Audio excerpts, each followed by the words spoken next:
Hello, and welcome to my thoughts while standing in the queue.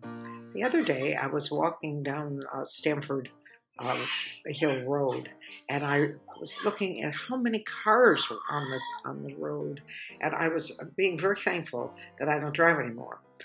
When I drive, when I get behind the wheel, I become a racist, sexist bigot, and I don't like myself. I don't like the way I am, and I'm very glad that I don't have to do that anymore.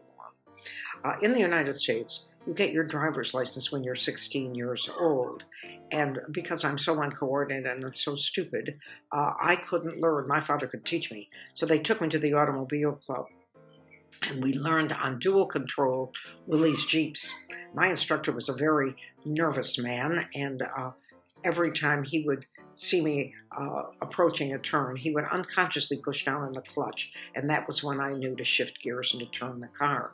If he thought I was going to go careening into the car coming toward us, he would slam on the brake, and I would know to slam on the brake. Fortunately for me, I took the driver's test in my learning car, and he was with me, so the two of us passed with flying colors.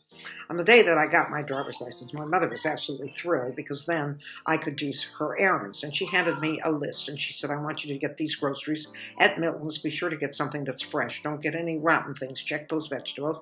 And then I want you to go to the cleaners and pick up Daddy's suit and my cocktail dress. Stop at the drugstore and get my prescription because you've been giving me a killer headache lately. And then stop at the florist and get some daisies. Get the white ones. Yellow doesn't go with the couch. And then hurry home because at 5 o'clock I want you to help with dinner. And I said what I always said to my mother, yes, mother. I got in the car and I backed the car down the driveway. And as I backed down the driveway, I hooked the bumper onto the tree on the side of our drive, and it snapped to right angles to the car. I backed into the road and hit the tree across the way. I ran over my sister's bicycle, and as the car was losing air, I rammed into the car coming at me, thank God, at 1 mile an hour. I got out of the car, and I handed the woman, very angry woman who was driving the car, my father's details, and I said, we're insured.